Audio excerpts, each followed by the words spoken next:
Hello everyone, welcome you all at Lokesh sir unlimited study zone. आइए question number 31 करते हैं। 31 question क्या कह रहा है? 6 इलेक्ट्रॉन वोल्ट ऊर्जा के फोटॉन की एक धातु की सतह पर जिसका कार्यप्रलन 4 इलेक्ट्रॉन वोल्ट है आपतित होती है। उत्सर्जित फोटो इलेक्ट्रॉन की न्यूनतम गतिज ऊर्जा, यार मिनिमम काइनेटिक एनर्जी रट लो, हमेशा जीरो होती है। मैक्सिमम तो आप निकाल सकते हो, मिनिमम हमेशा जीरो होती है, रट लो। Okay, minimum kinetic energy. अब समझिए इसका कंसेप्ट क्या है 31 का। भाई टोटल एनर्जी दो पार्ट में एक्सपेंड होती है, तो लिख लो टोटल एनर्जी दो पार्ट में एक्सपेंड होगी। कैसे होगी वो लिखो कि एच न्यू, आइंस्टाइन इक्वेशन था, फोटो इलेक्ट्रिक इक्वेशन क्या था आइंस्टाइन का, H nu equal to work function phi not plus half M V max square, जिसको के ई मैक्स बोलते थे। समझ गए ना? ये मैक्सिमम पॉसिबल काइनेटिक एनर्जी थी। तो यहाँ पर आपको जो एच न्यू दिया गया है इस क्वेश्चन में, वो दिया गया है कि 6 इलेक्ट्रॉन वोल्ट। कितना दिया गया है? तो 6 इलेक्ट्रॉन वोल्ट का एक फोटोन आता है, इसको 6 लिख देता हूँ। उस पर 4 क्या है? उसका वर्क फंक्शन 4 क्या है? Work function. बस काइनेटिक एनर्जी जो मैक्सिमम निकलेगी वो कितनी होगी? 2 इलेक्ट्रॉन वोल्ट। ये मैक्सिमम होती है, तो मिनिमम कितनी निकल सकती है? 0 इलेक्ट्रॉन वोल्ट। ओके, तो इसका यही कंसेप्ट है, मिनिमम काइनेटिक एनर्जी, न्यूनतम गतिज ऊर्जा जो होगी वो 0 इलेक्ट्रॉन वोल्ट होगी। नेक्स्ट क्वेश्चन देखिए, क्वेश्चन नंबर 32 पढ़िए क्या है। प्रकाश विद्युत प्रभाव के लिए उत्सर्जित फोटो इलेक्ट्रॉनों की अधिकतम गतिज ऊर्जा ई के तथा आपतित फोटॉनों की आवृत्ति के मध्य खींचा गया ग्राफ चित्र में दिखाया गया है। इस वक्र का ढाल दर्शाता है कि, वैसे मैंने कल ही बताया था कि जो स्लोप होता है वो होता है, आपको याद है क्या था? H by Q, H by E. अगर भूल गए तो कोई बात नहीं, दोबारा बता देता हूँ। देखिए आइंस्टाइन इक्वेशन क्या होता है?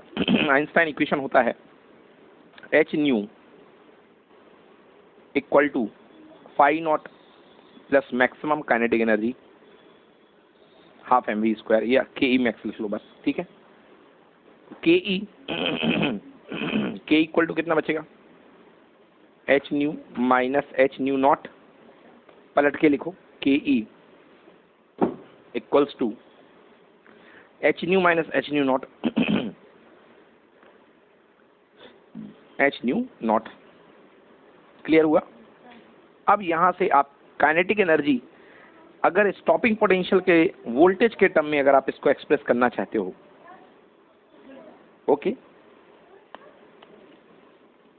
या वोल्टेज के टर्म में यदि आप इसको एक्सप्रेस करना चाहते हो, तो kinetic energy half M V square, electrostatic में हाफ एम वी स्क्वायर किसके इक्वल होता है? क्यू इंटू वी के। तो क्यू यहाँ पे इलेक्ट्रॉन है, तो इलेक्ट्रॉन की एनर्जी कितनी होगी? ई इंटू वी। सो यहाँ पे आ गया E into V equal to H nu minus H nu not. बोलो यस। तो E multiplied by V, H common, bracket में न्यू माइनस न्यू नॉट। बोलिए यस और नो। एच कॉमन, ब्रैकेट में nu minus nu not. Okay, एक तरीका ये भी है, वेल इसको करने की जरूरत नहीं है, सॉरी।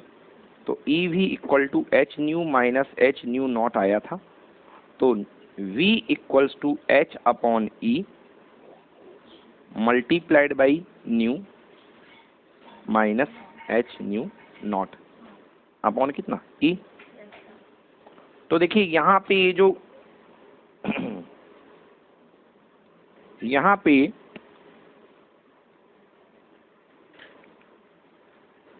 क्या पूछा जा रहा है? अगर आपको वोल्टेज के साथ ग्राफ बनाना है, वोल्टेज वर्सेस फ्रीक्वेंसी, समझ गए ना? तो y is equal to M X plus C से उस समय स्लोप क्या बनेगा? उस समय स्लोप बनेगा h अपॉन ई। क्या बनेगा स्लोप? h अपॉन ई, उस समय स्लोप बनेगा। बट यहाँ पर क्वेश्चन जो है वो काइनेटिक एनर्जी के बीच में पूछा गया है, तो हमको इतना आगे आने की जरूरत नहीं है, हमें तो केवल यहाँ पे ही ग्राफ बना देना है। समझ रहे हैं?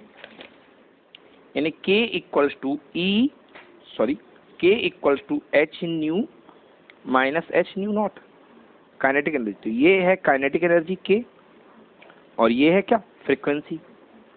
तो ये y एक्सिस में गया तो ये y हो गया, ये न्यू एक्स हो गया, तो एक्स का मल्टीपल ही क्या होता है, स्लोप एम। तो यहाँ पे स्लोप क्या दिख रहा है, प्लांक कांस्टेंट। क्या होगा स्लोप, प्लांक कांस्टेंट। समझ में आया? तो यस, तो न्यू नॉट यहाँ पे एनर्जी बढ़ती जाएगी। फिर ये न्यू नॉट है थ्रेशोल्ड फ्रिक्वेंसी, यहाँ पे इलेक्ट्रॉन निकलेगा। तो अगर आप न्यू नॉट दे रहे हो तो काइनेटिक एनर्जी कितनी, 0। अगर उससे ज़्यादा दे रहे हो तो कुछ ना कुछ तो बढ़ेगी। समझ गए? तो ये रिलेशन है। तो सीधी बात है, बताइए यहाँ पे कह रहा है कि बताइए इसमें स्लोप क्या दिखलाएगा, आंसर है प्लांक कांस्टेंट। क्या है प्लांक, स्लोप क्या है, प्लांक कांस्टेंट। समझ में आ गया ना? अगर काइनेटिक एनर्जी और फ्रिक्वेंसी के बीच में है, और यदि यही ग्राफ स्टॉपिंग पोटेंशियल और फ्रिक्वेंसी के बीच में होता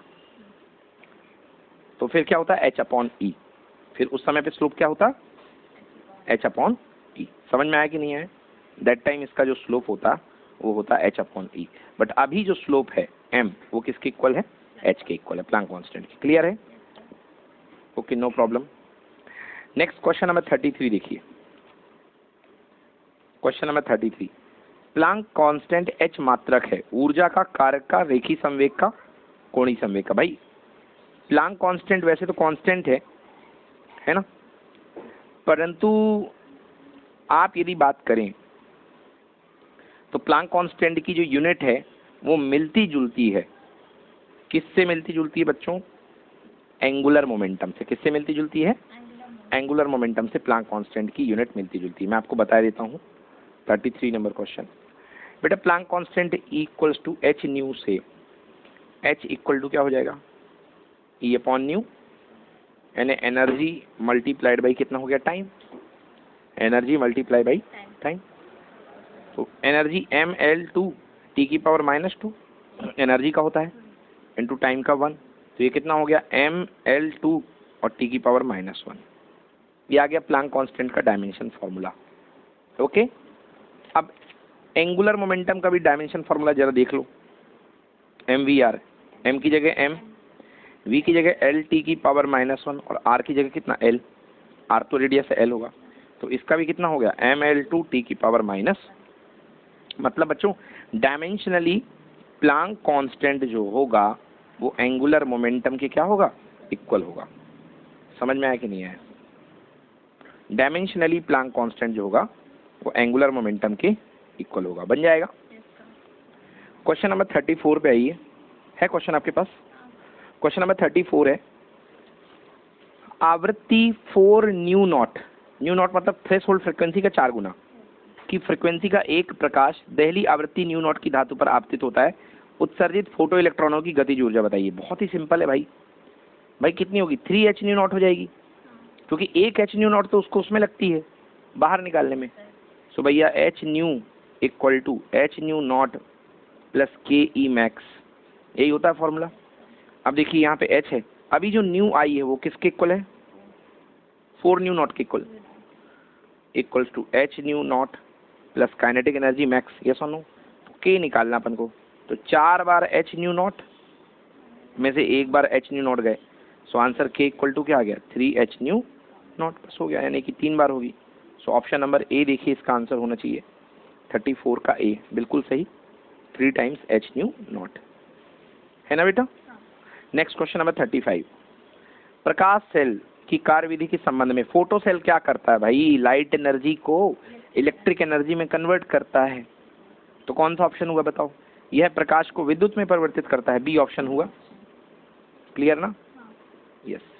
अगला क्वेश्चन, प्लांक नियतांक का मात्रक है, यानी कि unit of Planck constant, joule second I think, joule second मेरे को ऐसा लग रहा है, निकाल लेता हूँ। Planck constant equal to h nu, h equal to E/न्यू, यानी E और न्यू का उल्टा होता है T, टाइम पीरियड। तो E फॉर जूल, एनर्जी का जूल, और टाइम का सेकंड, तो यूनिट क्या हो गई, जूल सेकंड। 36 का D लगाइए ताला, जूल सेकंड। क्लियर हो गया?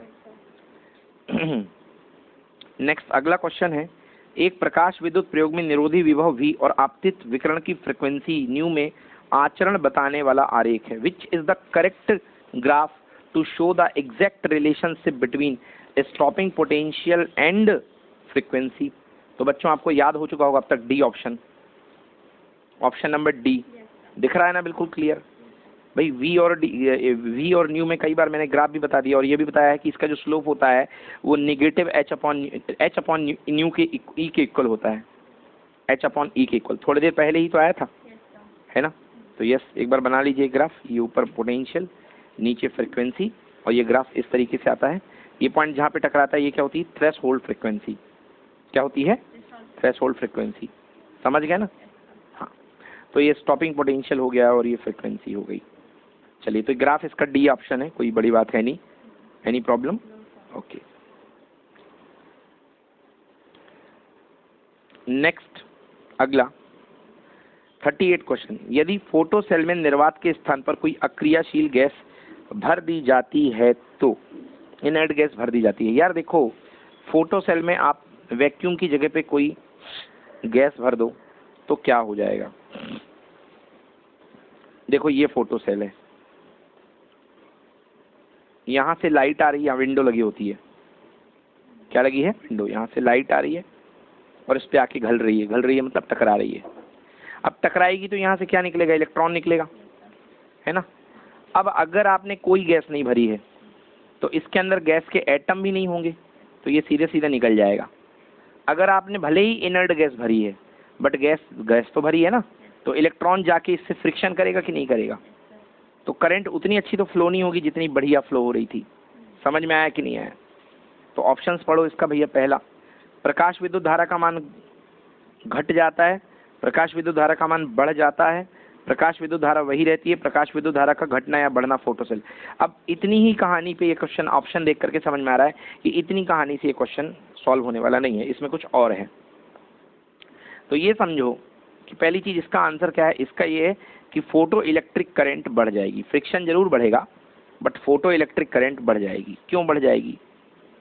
ये तुमने इस पे वोल्टेज लगाया, जैसे वोल्टेज लगाया तो इलेक्ट्रॉन निकला बड़ी एनर्जी से और जा करके सीधे गैस के एटम को मारा। बोलो हाँ। अब ये गैस के एटम को मारेगा तो गैस के एटम से और इलेक्ट्रॉन निकलेंगे कि नहीं निकलेंगे? तो इससे तो कम निकले थे, इनसे टकराए तो और निकल पड़े। तो करंट घटने के बजाय क्या हो जाएगी? बढ़ जाएगी। समझ गए ना? ये आयनाइज हो जाएगा खुद। तो खुद ये जैसे इलेक्ट्रॉन छोड़ देगा तो इलेक्ट्रॉन निकल जाएगा, तो एक बन जाएगा नेगेटिव कैरियर इलेक्ट्रॉन का, और जो आयन बनेगा वो क्या बन जाएगा? Positive carrier. तो पॉजिटिव कैरियर उल्टा चलना शुरू हो जाएगा और नेगेटिव उस तरफ चलना शुरू हो जाएगा। क्लियर हुआ कि नहीं हुआ? तो इसका मतलब करंट घटने के बजाय और बढ़ जाएगी। समझ गए ना? तो फोटो सेल में निर्वात के स्थान पर कोई इनर्ट गैस भर देने से फोटो इलेक्ट्रिक करंट का मान बढ़ जाता है, वैल्यू बढ़ जाती है, क्योंकि due to the photo electric current जो जनरेटेड इलेक्ट्रॉन है वो आगे जाकर के गैस के एटम से टकराएंगे जो कि गैस को आयनाइज कर देंगे। इस तरीके से आयनाइज होने वाले एटम भी हैं, वो किसका काम करेंगे? वो चार्ज कैरियर का काम करेंगे। क्लियर हुआ कि नहीं हुआ? आ गया समझ में? चलिए नेक्स्ट क्वेश्चन देखते हैं। ये तो हो गया क्वेश्चन नंबर 39, करंट बढ़ जाएगी। क्वेश्चन नंबर 39 करना है, सॉरी। अब एक धातु के पृष्ठ से 1824 एंगस्ट्रॉम तरंग दैर्ध्य के प्रकाश के द्वारा उत्सर्जित इलेक्ट्रॉन की अधिकतम ऊर्जा 5.3 इलेक्ट्रॉन वोल्ट है। यदि तरंग दैर्ध्य 1216 तरंग दैर्ध्य के प्रयोग किया जाए तो उत्सर्जित इलेक्ट्रॉन की ऊर्जा 8.7 होती है। धातु के पृष्ठ का कार्यफलन बताइए। ओके, आइए जी, क्या चल रहा है ये मामला देखिए। आपको मैं बता दूं कि भैया फॉर्मूला अपन ने क्या पढ़ा है? H nu equal to total energy equal to H nu not plus half M V का स्क्वायर, जिसको अपन के भी बोल सकते हैं, है ना? के बोल दो यार, के मैक्स। ठीक है बच्चों? Okay. H nu means H C upon lambda, H C upon lambda equal to H nu not plus K. तो H C equal to lambda times H nu not plus K. H nu not क्या है? Work function है। H nu not क्या है? Work function है। ठीक है ना? ये है एच और ये है सी। भैया एच कांस्टेंट होता है, सी भी तो कांस्टेंट होता है, मतलब ये कांस्टेंट है, मतलब ये का पूरा का टर्म क्या हो गया? कांस्टेंट हो गया। तो हम क्या कह सकते हैं कि lambda times of H nu not plus के इक्वल टू क्या? कांस्टेंट। ठीक है ना? Lambda times H nu not plus के इक्वल्स टू कांस्टेंट। चलिए आइए तो इस रिलेशन का यूज करके हम दो चीजें बनाते हैं। रिलेशन क्या है? रिलेशन है H into C equal to lambda बाहर H nu not plus kinetic energy. ठीक है, अब सिचुएशन ये नंबर 1 दे दो। अब क्वेश्चन की सिचुएशन शुरू हो रही है कि क्वेश्चन क्या कह रहा है। पहला कह रहा है कि एक धातु के पृष्ठ को आपने 1824 एंगस्ट्रॉम के तरंग दैर्ध्य द्वारा प्रकाशित किया और अधिकतम ऊर्जा 5.3 इलेक्ट्रॉन वोल्ट है। भैया मेटल फिक्स है, आपने H इंटू सी फर्स्ट कंडीशन में आपने जो लिया है वेवलेंथ वो कितनी है बच्चों? 1824 एंगस्ट्रॉम। तो आपने 1824 एंगस्ट्रॉम की वेवलेंथ जो है टकराई मेटल के ऊपर, तो भैया वर्क फंक्शन कितना मिलेगा? H nu not. एक मेटल का वर्क फंक्शन एक ही होता है, दो नहीं होते हैं, वो हमेशा वही रहता है। प्लस हाँ काइनेटिक एनर्जी दे गई है भैया, काइनेटिक एनर्जी है 5.3 इलेक्ट्रॉन वोल्ट। इलेक्ट्रॉन वोल्ट मैंने यूनिट भी लिख दी है, जिससे बाद में कोई परेशानी हो तो अपन कन्वर्ट कर सके हैं। ये पहली कंडीशन। दूसरा Hc ही रहेगा। अब दूसरी जो वेवलेंथ दी गई है बच्चों क्वेश्चन में वो दी गई है 1216 एंगस्ट्रॉम। 1216 एंगस्ट्रॉम भैया, ये भी H न्यू नॉट ही रहेगा सेम टू सेम। प्लस अब बोला जा रहा है एनर्जी जो है वो है 8.7 इलेक्ट्रॉन वोल्ट। क्लियर हुआ? अब देखिए ये दो केस बन गए, ये नंबर 1 ये नंबर 2। अब ये दोनों केसेस में Hc तो सेम होगा ना, तो मैं राइट पार्ट के इक्वल कर दूं। मैं पहले भी यही बता रहा था कि ये चीज कांस्टेंट है तो फर्स्ट केस की और सेकंड केस की क्या आएगी? इक्वल ही तो आएगी। अगर कांस्टेंट है तो इक्वल कर दो या डिवाइड कर दो, जो भी चाहो, इक्वल करना ज़्यादा बेटर है। 1824 ब्रैकेट में H nu not plus 5.3 angstrom भी लिख दो plus 5.3 electron volt equal to 1216 angstrom bracket में H nu not plus 8.7 electron volt. बोलो बच्चों ये सुनो, एंगस्ट्रॉम से एंगस्ट्रॉम कैंसिल कर दो। सबसे बड़ी राहत की बात, एंगस्ट्रॉम से एंगस्ट्रॉम क्या कर दो बच्चों? कैंसिल कर दिया। H न्यू नॉट क्या होता है? Work function. तो इसको फाई कर दो यार, क्या कर दो? फाई। तो 1824 ब्रैकेट में फाई प्लस 5.3। अब अगर आप इलेक्ट्रॉन वोल्ट में कोई चीज जोड़ रहे हो तो वो निश्चित रूप से इलेक्ट्रॉन वोल्ट में ही तो होगी, मतलब जो अपना फाई आएगा वो इलेक्ट्रॉन वोल्ट में आएगा। That is equal to 1216 bracket में फाई प्लस 8.7। बोलो यस और नो? ठीक है, मल्टीप्लाई करो यार, तो ये हो जाएगा 1824 phi plus 1824 multiplied by 5.3। 1824 multiply by 5.3 81824 multiply by 5.3 equal to 1216 phi plus 1216 multiplied by 8.7। Clear है? नहीं क्लियर? ओके। अब इस इक्वेशन को सॉल्व कीजिए बेटा। इस इक्वेशन को सॉल्व करने के बाद आपके पास आएगा 0.5 phi equal to 0.75 electron volt. तो phi is equal to 0.75 upon 0.5, समझ गए ना?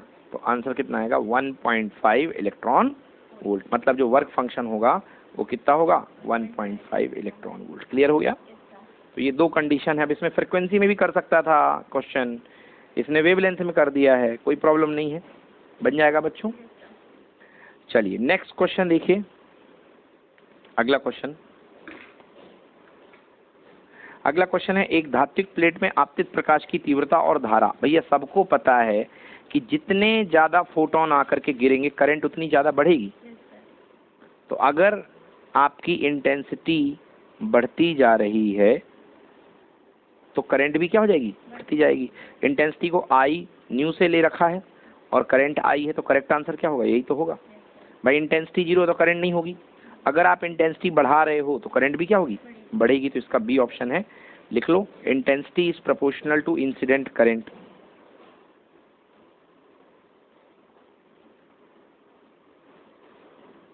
इंसिडेंट करंट, जो इंटेंसिटी होती है वो इंसिडेंट करंट के प्रोपोर्शनल होती है। Sorry, current is proportional to incident intensity. तो आई जो है वो करंट जो है वो बढ़ेगी किसके साथ, इंटेंसिटी के साथ, करंट इंटेंसिटी के साथ बढ़ती जाएगी। ओके ठीक है। नेक्स्ट क्वेश्चन देखिए बच्चों, क्वेश्चन नंबर 41। यदि अल्फा कण को v विभवांतर से त्वरित किया जाए तो डी ब्रॉगली वेवलेंथ का मान क्या होगा। If alpha particle is accelerated by v voltage then what would be the value of the de Broglie wavelength. बेटा इसका डायरेक्टली आप फॉर्मूला याद कर लो, 12.27 upon under root V, 12.27 upon under root V. Sorry बच्चों, ये इलेक्ट्रॉन के लिए होता है, ये किसके लिए होता है, हाँ 12.27 इलेक्ट्रॉन के लिए होता है, यहाँ तो अल्फा है। तो बच्चों de Broglie wavelength lambda electron equal to होता है 12.27 अपॉन अंडर रूट वी। बहुत फेमस फार्मूला है, 12th क्लास में पढ़ाया जाता है इलेक्ट्रॉन की वेवलेंथ। यदि आपको भूल गया तो मैं आपको निकलवा देता हूँ बच्चों। लैम्डा इक्वल टू होता है h upon P, h is the Planck constant, p is the momentum. Okay, तो lambda equal to h upon P. Okay, अब मोमेंटम का फॉर्मूला क्या होता है एनर्जी के टर्म में, 2 मास इनटू एनर्जी, याद आया, me 2me। तो भैया यहाँ पे h upon under root 2 into mass into energy. अब इलेक्ट्रिक फॉर्म में एनर्जी क्या होती है, energy equal to q into V, अगर इलेक्ट्रॉन है तो E इंटू वी। तो भैया इलेक्ट्रॉन के लिए लैम्डा इलेक्ट्रॉन के लिए h upon under root 2 m into electron का चार्ज इंटू वोल्टेज, h भी कांस्टेंट, h कितना होता है 6.67 इंटू 10 की पावर माइनस 34, बोलो यस, अपॉन 2 भी कांस्टेंट है। मास ऑफ इलेक्ट्रॉन 9.1 इंटू 10 की पावर माइनस 31, इलेक्ट्रॉन का चार्ज 1.6 इंटू 10 की पावर माइनस 19 इंटू वोल्टेज पता नहीं, वो तो भैया जो लगाओगे वो ही आएगा, वोल्टेज तो वेरिएबल है। तो इसको सब कुछ सॉल्व करने के बाद बेटा जो आता है वो आता है 12.27, इतना समझ गए ना। तो इसको सब कुछ सॉल्व करोगे तो इलेक्ट्रॉन की वेवलेंथ लैम्डा इक्वल टू कितना आएगा 12.27 अपॉन अंडर रूट वी। ये इलेक्ट्रॉन का था, ये क्या था, इलेक्ट्रॉन का। बट बच्चों अभी हमारे पास सिचुएशन कुछ अलग है, हमें इलेक्ट्रॉन की वेवलेंथ नहीं पूछी गई है, हमें यहाँ पे अल्फा पार्टिकल की वेवलेंथ पूछी गई है।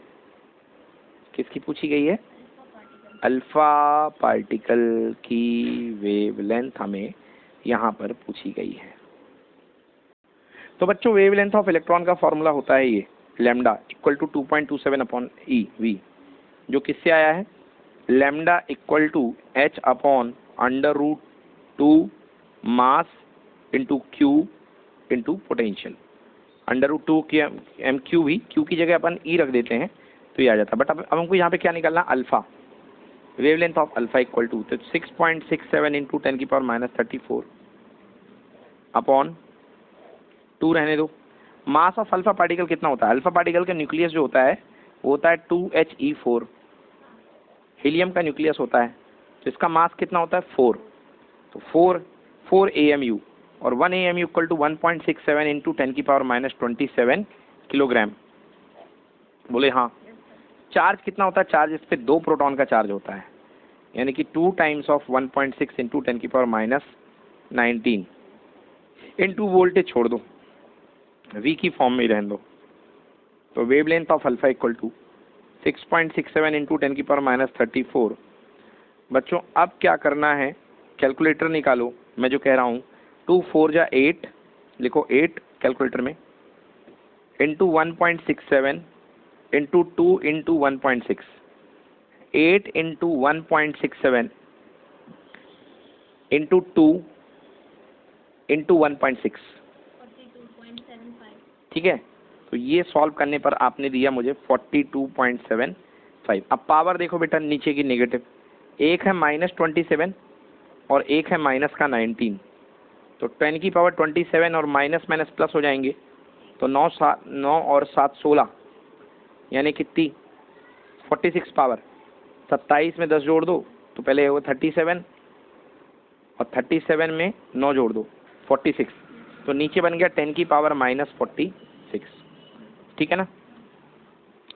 तो भाई lambda alpha equal to 6.67 divided by 42.75 का रूट निकालिए कितना होगा, √40 2.75, 6 पॉइंट समथिंग आएगा, 6.53। और 10 की पावर -46 का स्क्वायर रूट लोगे तो 10 की पावर -23, जो कि ऊपर जाकर के 10 की पावर +23 बन जाएगा। और v तो बैठा ही हुआ, मैं भूल गया था, तो ये बन जाएगा ऊपर जाके 10 की पावर +23। क्योंकि अपन को एंगस्ट्राम में आंसर देना है, जो भी अपन को आंसर देना है वो एंगस्ट्राम में देना है, इसलिए मैं पहले सॉल्व कर लूँ इसको। 6.7 मल्टीप्लाइड बाई 23 और 34 कितना आ गया, 10 की पावर 11 -11। क्यों भाई, सही है ना, 10 की पावर -11 अपॉन 6.53 √v। एक काम करता हूँ मैं, 6.67 था बेटा ये, सॉरी। अभी यदि मैं 6.67 है, अगर मुझे 10 की पावर इसे 10 बनाना है, एक काम करो, 6.67 में 6.63 का डिवाइड करो। 6.67 है 6.53 का डिवाइड करिए। ओके, तो कितना आ गया हमारे पास, मैं लिख रहा हूँ 1.0021 इंटू 10 की पावर -11, बोलो बच्चों, अपॉन √v, क्योंकि ये वेवलेंथ है तो वेवलेंथ अभी तो मीटर में होगी क्योंकि मैंने कन्वर्ट किया नहीं है। अब यदि मैं इसको 10 की पावर -10 बनाऊं तो मुझे एक 10 तो इसको देना पड़ेगा ना। तो यदि मैं लिखूं 1.021 मल्टीप्लाइड बाई 10 की पावर -1 और 10 की पावर -10 अपॉन √v। ऐसा क्यों किया, क्योंकि 10 की पावर -10 मीटर क्या कहलाता है, एंगस्ट्रॉम। क्या कहलाता है, एंगस्ट्रॉम। अब ऐसा करने के लिए मुझे 10 को नीचे डिवाइड करना पड़ेगा, तो 10 को नीचे डिवाइड करो जरा, तो 0.102 आएगा कि नहीं आएगा, इंटू अपॉन √v एंगस्ट्रॉम। अब देख लीजिए ऑप्शन में सबसे करीबी कौन है, तो ऑप्शन में आपको सबसे ज़्यादा जो क्लोज मिलेगा वो आपको देखिए 0.101 एंगस्ट्रॉम। तो इसका करेक्ट आंसर सी है। समझ में आ गया। क्वेश्चन नंबर 42, किसी तल के लिए आपतित प्रकाश की आवृत्ति और निरोधी विभव के बीच का ग्राफ का ढाल होगा h/e। स्लोप पढ़ा चुके हैं अपन, h/e होता कई बार निकाल भी चुके हैं।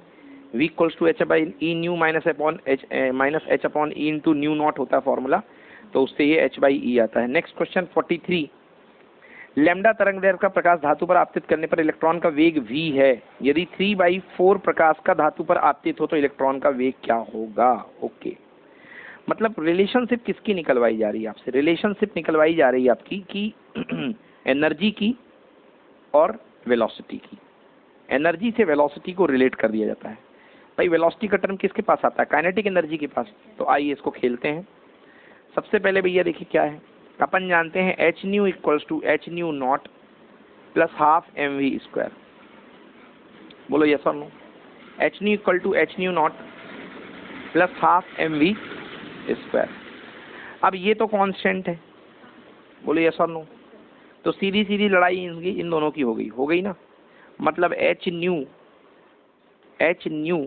Is proportional to ½ mv²। ये पहले भी बता चुका हूँ कि एनर्जी जो होती है, काइनेटिक एनर्जी जो होती है, वो आने वाले रेडिएशन की एनर्जी के प्रोपोर्शनल होती है, इसलिए फ्रिक्वेंसी के भी प्रोपोर्शनल होती है। बोलो यस और नो।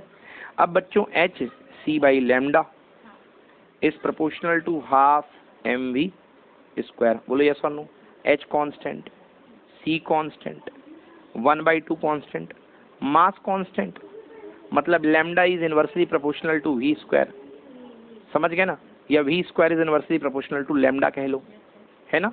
तो अपन लिख सकते हैं कि भैया इन सब चीज़ों के आधार पे v² is inversely proportional to lambda, मतलब v1 अपॉन v2 का स्क्वायर इक्वल टू λ2/λ1। बोलो यस और नो। अब अपन को क्या दे रखा है, अपन को दे रखा है क्वेश्चन में, देखो क्या कह रहा है। पहले कह रहा है इलेक्ट्रॉन का वेग v था, तो पहली वेलोसिटी v है, दूसरी वाली वेलोसिटी v' पता नहीं, का कर दो स्क्वायर। यस और नो। पहले वेवलेंथ कितनी थी, लैम्डा थी। कितनी थी वेवलेंथ, तो लैम्डा थी। दूसरे बार जो वेवलेंथ है वो कर दी गई है 3λ/4। 3λ/4, तो ये 4 तो यहाँ आ जाएगा ना, और लैम्डा से लैम्डा कैंसिल। तो v अपॉन v' का स्क्वायर इक्वल टू 3/4। मैंने पलट लिया, v' बाई v का स्क्वायर इक्वल टू 4/3, स्क्वायर हटेगा रूट लगेगा, स्क्वायर हटेगा तो रूट लगेगा, यानी v dash upon v is equal to under root 4/3। So v dash equal to under root 4/3 times of v। तो चलिए देखिए क्या हो जाएगा, v dash equal to under root 4/3। Root 4/3 जो आएगा वो क्या आएगा, 1 से ज़्यादा आएगा, क्योंकि न्यूमरेटर बड़ा है और डिनोमिनेटर छोटा है। समझ में आ रहा है ना? तो क्या हो जाएगा, इतने से अधिक हो जाएगा। तो इसका करेक्ट आंसर बी होना चाहिए और है भी सही। करेक्ट आंसर क्या है, अंडर रूट 4/3 वेग से अधिक मैक्स हो जाएगी, क्योंकि वेवलेंथ क्या हो रही, कम हो रही ना फाइनली। समझ गए ना? वेवलेंथ कम होगी तो एनर्जी बढ़ेगी। यस और नो? ये अधिक और कम, कम का कंसेप्ट समझ में आया कि नहीं आया? 4/3 बढ़ के आ रहा ना। क्लियर? चलिए, तो ये यहाँ से ये भी क्वेश्चन अपना हो गया। क्वेश्चन नंबर 43 था ये, है ना? देखिए क्वेश्चन नंबर 44 क्या कह रहा है। क्वेश्चन नंबर 44 कह रहा है कि यदि फोटोन और इलेक्ट्रॉन की वेवलेंथ इक्वल है, वेवलेंथ यानी तरंग दैर्ध्य समान है, इक्वल है, तो इलेक्ट्रॉन की टोटल एनर्जी और फोटोन की टोटल एनर्जी का रेशियो क्या होगा। तो क्वेश्चन क्या दिया है कि क्वेश्चन कह रहा है कि wavelength of photon lambda photon equal to lambda electron. अगर लैम्डा फोटोन लैम्डा इलेक्ट्रॉन के इक्वल हैं तो आपको बताना है कि काइनेटिक एनर्जी, दोनों की काइनेटिक एनर्जी का रेशियो क्या होगा। तो इलेक्ट्रॉन की कुल ऊर्जा और फोटोन की कुल ऊर्जा का अनुपात। तो आपको बताना है इलेक्ट्रॉन की टोटल एनर्जी और फोटोन की टोटल एनर्जी का रेशियो क्या होगा। कंडीशन क्या दी गई है, ये दी गई कंडीशन कि दोनों की वेवलेंथ सेम है। बोलो यस। अब भैया वेवलेंथ, अपन को एनर्जी का रिलेशन चाहिए है और वेवलेंथ दोनों की सेम दी गई है। तो अपन जानते हैं E इक्वल्स टू क्या होता है, एच न्यू। तो E इक्वल्स टू हो गया hc/λ, क्योंकि लड़ाई किसकी है, E की और लैम्डा की है ना। E equals to hc/λ। तो E का स्क्वायर कितना हो जाएगा, h² c² अपॉन लैम्डा का square, h² c² upon lambda का स्क्वायर। ये बन गई अपने पास energy in the terms of lambda. अब दोनों के पास क्या एनर्जी होगी, काइनेटिक एनर्जी। तो काइनेटिक एनर्जी मान लीजिए अपने पास काइनेटिक एनर्जी क्या होती है, K equals to half mv का square. Kinetic energy K is equals to half mv का स्क्वायर। अब हाफ mv का स्क्वायर, यहां से चलिए देखिए, अब क्वेश्चन नंबर 43 जो कहा गया है कि वही पहली चीज कंडीशन ये दी गई है कि दोनों की वेवलेंथ सेम है, इलेक्ट्रॉन की और फोटोन की। वेवलेंथ का फॉर्मूला क्या होता है, lambda equal to h upon momentum. Yes और नो? अब lambda electron equal to h Planck constant upon mass of electron me into electron तो v वेलोसिटी से मोशन करेगा ना, कोई ना कोई तो वेलोसिटी होगी, क्योंकि इलेक्ट्रॉन तो अपने मेटल के अंदर होता है ना, v वेलोसिटी। और लैम्डा p ये तो सनलाइट रेडिएशन होता है फोटोन। तो h upon mass of photon into इसकी स्पीड कितनी होती है, सनलाइट की स्पीड c। यस और नो? h से h कैंसिल, तो mass of electron times of velocity equal to mass of proton यानी photon times of c। Yes और नो? तो mass of electron divided by mass of photon equal to c upon v। Clear हुआ? अब question ने कहा है कि ratio निकालो kinetic energy of electron to kinetic energy of photon. Yes और no? So half mass of electron into velocity of electron का square divided by half mass of proton into velocity of photon का square. बोले yes और no? Half से half cancel. अभी आपने निकाला me upon mp। बेटा वेलोसिटी ऑफ फोटोन तो c होता है ना, तो c का स्क्वायर कर दो। तो me अपॉन mp कितना निकला, c अपॉन v। तो ये हो गया c अपॉन v और इसकी जगह ये v² अपॉन c²। एक c से एक c कैंसिल, एक v से एक v कैंसिल। आंसर कितना आ गया, v/c। मतलब इट इज रेशियो जो होगा वो इलेक्ट्रॉन के वेग और प्रकाश की चाल यानी कि स्पीड ऑफ लाइट के रेशियो के इक्वल होगा। तो answer must be a, v/c। समझ में आया कि नहीं आया? क्लियर हो गया? क्वेश्चन नंबर 45 जो बच्चा क्वेश्चन है वो एक्सपेरिमेंटल क्वेश्चन मतलब थ्योरेटिकल क्वेश्चन है। क्वेश्चन कहा जा रहा है प्रकाश विद्युत प्रभाव प्रकाश की क्वांटम प्रकृति की पुष्टि करता है, क्योंकि मतलब कि जो फोटो इलेक्ट्रिक इफेक्ट है वो लाइट के पार्टिकल नेचर को वेरीफाई दिखलाता है। कि लाइट का जो नेचर है पार्टिकल है। वो क्यों करता है, आपको सही स्टेटमेंट बताना है। फर्स्ट, प्रकाश की न्यूनतम आवृत्ति से नीचे फोटो इलेक्ट्रॉनों का उत्सर्जन पॉसिबल नहीं है। Yes exactly. Less than minimum frequency there is no emission of the photo electric, that frequency is called threshold frequency. Exactly, पहली बात सही है। सेकेंड, प्रकाश इलेक्ट्रॉनों का विद्युत आवेश क्वांटी है, मतलब कि जो इलेक्ट्रॉन निकल रहे हैं फोटो इलेक्ट्रॉन, उनका जो टोटल चार्ज है वो भी क्वांटाइज्ड है। हाँ, ये बात भी देखा गया, बिल्कुल सही बात है। उसके भी मतलब इलेक्ट्रॉन की जो प्रॉपर्टी होती है कि चार्ज क्वांटाइज होता है, वो भी सही है। प्रकाश इलेक्ट्रॉनों की अधिकतम गतिज ऊर्जा केवल प्रकाश की आवृत्ति पर निर्भर करती है, तीव्रता पर नहीं। The maximum kinetic energy depending on the frequency of the light, not on the intensity. Exactly भाई, जो काइनेटिक एनर्जी का रिलेशन किससे होता है? फ्रीक्वेंसी से। इंटेंसिटी से तो करंट का रिलेशन होता है। क्लियर हो गया ना? तो ये बात भी बिल्कुल सही है ना? ये बात भी बिल्कुल सही है।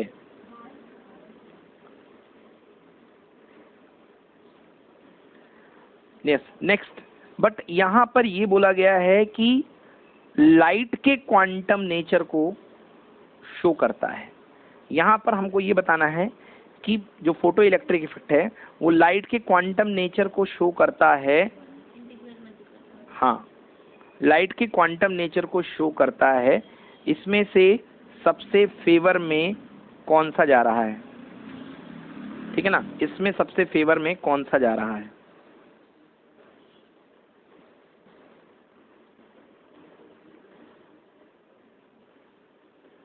फोर्थ पॉइंट है, जब धातु की सतह से मंद रूप से प्रकाशित किया जाता है तो प्रकाश इलेक्ट्रॉन सतह से तुरंत उत्सर्जित हो जाता है। ये बात तो बिल्कुल जो है सही है। मतलब मेटल की सरफेस को आप दिखाते हो लाइट, तो उसमें से इलेक्ट्रॉन जो होता है वो सरफेस से तुरंत निकल जाता है। तो चारों गिवन में से करेक्ट आंसर इसका बी है। उसका रीजन ये है कि अगर लाइट की पार्टिकल नेचर होगा, लाइट का अगर पार्टिकल नेचर होगा, तो पार्टिकल नेचर में एक पार्टिकल लाइट का आकर के गिरेगा और बदले में एक इलेक्ट्रॉन को बाहर कर देगा। तो इसमें वो ऑप्शन केवल बी से मैच हो रहा है। ओके, जिससे पता चलता है कि ये फोटो इलेक्ट्रिक इफेक्ट जो है एक पार्टिकल इवेंट है, क्योंकि प्रकाश इलेक्ट्रॉनों का विद्युत आवेश क्वांटी होता है। मतलब कि जब the photo electrons are quantized, the photo electrons are quantized मतलब 1-to-1 रिलेशनशिप, एक फोटोन के बदले में एक इलेक्ट्रॉन, तो पार्टिकल हो गया। ओ, तो ऑप्शन यहाँ पे मल्टीपल हैं, ओनली ए नहीं है। तब तो हमारा काम थोड़ा सा और पढ़ने का हो गया। चलिए, तो फोटो इलेक्ट्रिक एमिशन के लिए कौन से बात बिल्कुल सही है? ए वाला बिल्कुल सही है, जो कि पार्टिकल थ्योरी को सपोर्ट करता है कि एक मिनिमम फ्रीक्वेंसी से नीचे नहीं निकल पाएगा पार्टिकल। दूसरा ये भी सपोर्ट करता है, ये तो मैंने इस पे बहुत जोर दिया है। तीसरा वाला जो है वो क्वांटम थ्योरी से उसका कोई वास्ता नहीं है। हाँ, फ्रीक्वेंसी वाले का कोई वास्ता नहीं है, फोर्थ वाले का वास्ता है। थर्ड वाले का केवल रिलेशनशिप है लाइट की इंटेंसिटी के साथ, है ना, बाकी कुछ ज़्यादा नहीं। तो करेक्ट आंसर इसका क्या हुआ? A, B and D. तो B is the correct answer, A, B and D. Clear हुआ? Next question number 46। एक समान गतिज ऊर्जा के इलेक्ट्रॉन पॉजिट्रॉन युग्म का एक फोटोन से उत्पन्न होता है। माना कि प्रत्येक कण की गतिज ऊर्जा 0.29 मेगा इलेक्ट्रॉन वोल्ट है, तो फोटोन की गतिज ऊर्जा क्या होगी? देखिए भाई, आपके पास जो रेडिएशन आ रहा है, आपको पता होना चाहिए कि पेयर प्रोडक्शन के लिए, कल मैंने बताया था कि पेयर प्रोडक्शन के लिए जो फोटोन की एनर्जी की रिक्वायरमेंट मिनिमम होती है वो 1.02 इलेक्ट्रॉन वोल्ट होती है। होती है कि नहीं होती है? 1.02 इलेक्ट्रॉन वोल्ट जो होती है वो पेयर प्रोडक्शन के लिए एनर्जी की मिनिमम रिक्वायरमेंट हुआ करती है। Any problem? अगला क्वेश्चन मोशन और दोनों टॉपिक मिला करके, ये टॉपिक मिला करके बना हुआ है। कह रहा है एक कण को एक्स अक्ष के अनुदिश v0 वेग से प्रक्षेपित करते हैं, मतलब इनिशियल वेलोसिटी v0 है। इस कण को मंदन मूल बिंदु से दूरी के वर्ग के समानुपाती a = α(x²) से दिया गया है, तो कितनी दूरी पर रुक जाएगा? चलिए मैं समझाता हूँ क्वेश्चन क्या है। क्वेश्चन 47 है कि एक पार्टिकल को आप एक्स एक्सिस की डायरेक्शन में प्रोजेक्ट करते हैं, मारते हैं, भाई भाग जाए ऐसे, समझ गए ना? इसकी इनिशियल वेलोसिटी कितनी है, वी नॉट, कितनी है, वी नॉट, और इसको आप एक्सेलरेट, मतलब इसका जो एक्सेलरेशन है वो है A equal to alpha X square, A is equal to alpha X square, ठीक है ना। A is equal to alpha X square से आप इसको प्रोजेक्ट करते हैं,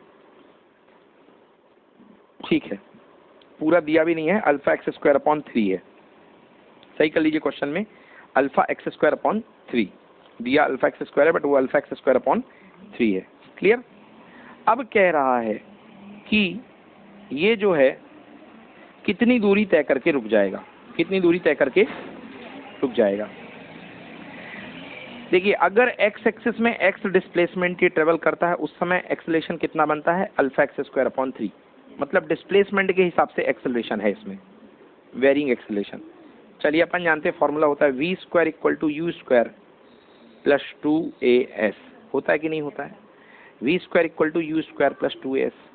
अब स्टॉप हो रहा है मतलब एक्सेलरेशन क्या होगा, नेगेटिव, एक्सेलरेशन क्या होगा, नेगेटिव, तो वी स्क्वायर फाइनल वेलोसिटी कितनी, 0, इनिशियल वेलोसिटी कितनी थी बेटा, वी नॉट का स्क्वायर प्लस 2 तो जिंदाबाद रहेगा, एक्सेलरेशन ए कितना है, अल्फा एक्स स्क्वायर अपॉन 3, और रिटार्डिंग एक्सेलरेशन होगा यानी minus alpha X square upon 3 multiplied by कितना, एक्स, क्योंकि डिस्प्लेसमेंट कितनी होगी जहाँ रुकेगा, एक्स, क्लियर नॉट क्लियर। तो भैया वी नॉट का स्क्वायर ये इधर जाएगी पूरी की पूरी पार्टी, माइनस है ना, तो माइनस इधर आके प्लस हो जाएगा, तो 2 अल्फा एक्स का क्यूब अपॉन 3, बोलो यस, 2 अल्फा एक्स का क्यूब अपॉन 3, हमें क्या निकालना है, हम इनटू हो गया ना, एक्स स्क्वायर एक्स क्यूब हो गया, क्लियर हो गया, हाँ, तो 2 alpha x cube equal to 3 v naught का square, so alpha x cube equal to 3 v naught का स्क्वायर अपॉन कितना बेटा, 2 है ना, upon 2, so x cube equal to 3 v naught का स्क्वायर अपॉन 2 अल्फा, क्लियर हो गया। तो एक्स डिस्प्लेसमेंट कितना आएगा, 3 वी नॉट का square upon 2 alpha whole to the power 1/3, समझ में आया। क्वेश्चन नंबर 48 देखिए, क्वेश्चन नंबर 48, जब कैथोड किरणें किसी उच्च गलनांक वाले लक्ष्य से उच्च वेग से टकराती है तो निम्न में से क्या उत्पन्न होता है। भाई कैथोड रेस कभी भी एक बहुत ही सॉलिड चीज से टकरा जाएं तो मालूम कौन सी रेस होती है, इलेक्ट्रॉन बीम एक्स रेस, क्या निकलती हैं। हाँ, तो ये तो फॉर्मूला मतलब ये डेफिनेशन बेस्ड क्वेश्चन है, आंसर सीधे इसका बी, एक्स रेस क्रिएट होती हैं। ओके, अगला क्वेश्चन, एक पदार्थ का कार्यफलन यानी वर्क फंक्शन 4.0 इलेक्ट्रॉन वोल्ट है, प्रकाश की वह अधिकतम तरंग दैर्ध्य जो इस प्रकाश से फोटो इलेक्ट्रॉन का उत्सर्जन करेगी। ओके भाई, वर्क फंक्शन आपको दिया गया है, लैम्डा निकालना है, तो वर्क फंक्शन क्या दिया गया बेटा, फाई